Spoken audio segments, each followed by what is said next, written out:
I just got done recording the video and I realized that I was probably rambling a little bit at some points and not making the most sense. I am recording this video at about midnight. It's a lot later than I normally record them, so please bear with me throughout the video. I appreciate it.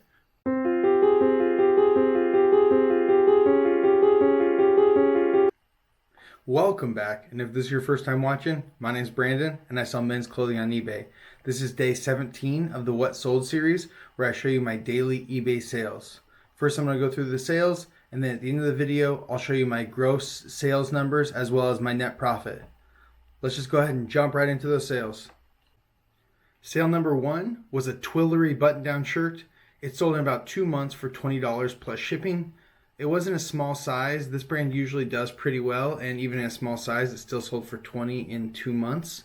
One thing that this brand does is they have like double sizing, so it'll say small/medium. I usually list it as whatever the smaller size is, because someone's more likely to keep a shirt that is a little bit big on them rather than a shirt that's a little bit small. Sale number 2 was this Ed Hardy t-shirt. It took about 7 months to sell, and it sold for $19 plus shipping. Sale number 3 was a Falconable button-down shirt. It sold in 2 months for $17.25 plus shipping. It was a chambray shirt, and even though this brand is not a great brand, I do love buying these more mall brands in chambray shirts, especially in bigger sizes, XL or bigger.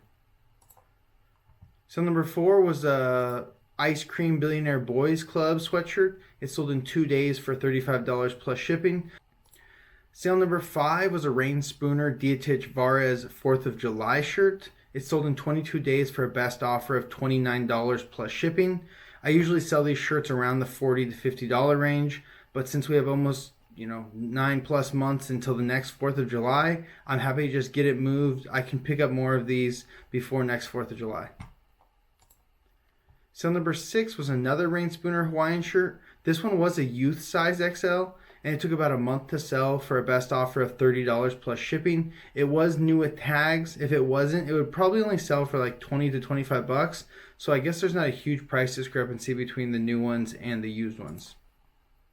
Sale number 7 was a Nike golf polo. It did have a Seal Beach golf course logo on it.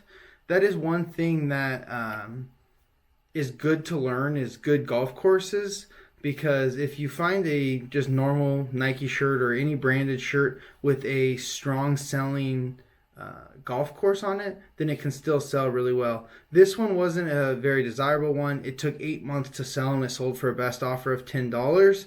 But if you start to learn, especially the golf courses that are near you or near wherever you are sourcing, because those are the ones that you're most likely to find. Sale number 8 was a vintage Captain Jack t-shirt. It sold in 4 years for a best offer of $4.50. This was very stained, and it was one of my oldest 50 items that I recently relisted, so I was just happy to sell it at any price. Sale number 9 was a Turtleson golf polo. This one didn't end up being a good one.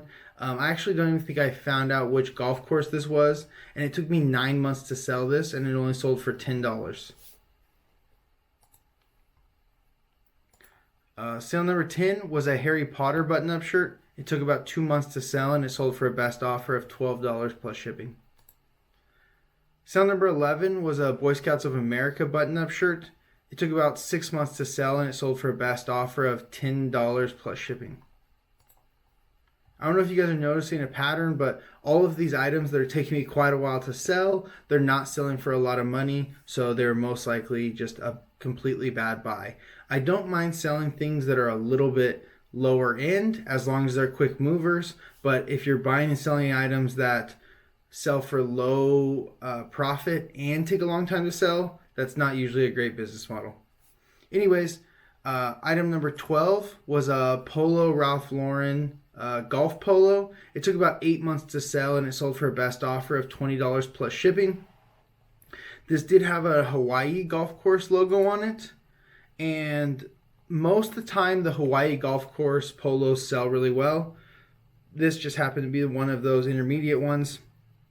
Like I said, it only sold for 20 bucks and it took 8 months. So not the best, but still happy it sold. Sale number 13 was a pair of vintage Guess Jean overalls.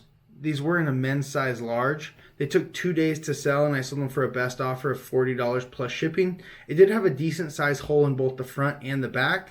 And my photo setup isn't actually set up for something this long. So I just took a photo of it on some of the racks in my garage. Not a great photo, but the item still sold in 2 days for $40 plus shipping. I'm pretty sure I've only been to the bins a couple times, the Goodwill bins, and I actually found this pair of overalls in the bins a few months back, but I never got to listing them because, like I said, my photo setup doesn't fit them. So you want to keep that in mind, buying items that you're able to process and photo quickly. The reason I kept putting it off was just because I didn't know where to photo them or how I was going to do it. I eventually just said I'm going to get through with these and get them gone. So took the photo right here, and like I said, it's not a great photo. You could see it still sold quickly and still for a decent price. Sale number 14 was a vintage Rainforest Cafe t-shirt. It took about a month and a half to sell and it sold for a best offer of $10 plus shipping. Sale number 15 and the final sale of the day is probably my favorite. It's this Wrangler button-up shirt. It's not a pearl snap, it's just a button-up, but it's much different than most of the other Wrangler shirts that I find. It was like a very, very thick knit. Like I said, super interesting, but I thought it was super cool. And it sold in just 3 days for a full price of $35 plus shipping. It did have a spot on the bottom of the front pocket, as well as I think it was missing the top 2 buttons and the bottom button. And like I said, it still sold in 3 days for 35 bucks. So I think in great condition, this shirt honestly could have got somewhere in the $50 to $70 range because it was so unique, and you really just had to feel it to understand what it was like. But anyways, that's it for the sales. So let's go ahead and jump into the numbers.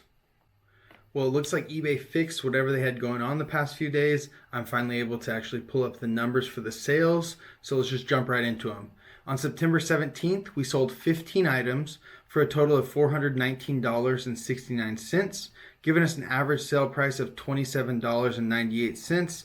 This is a bit lower than I would like, but I did sell quite a few old items, so those usually sell for less money, so it does make some sense. The selling costs are, as always, incorrect. It should be a total of $140.18. The breakdown for that is $51.14 in regular eBay final value fees, $81.97 is for shipping labels, and $7.07 is from promoted listing fees. 5 of my items sold via promoted listings. So we take all that away, that actually gives us this net sales number right here of $258.37. We still need to take away our cost of goods, $10.55 per item. So that's another 158 bucks. And that's going to give us an actual net profit of $100.12. Not the best day, not the worst day, so somewhere in the middle. That's all I have for you guys today. Thanks so much for watching. I'll see you tomorrow for day 18 of the What Sold series. Thanks again. Peace.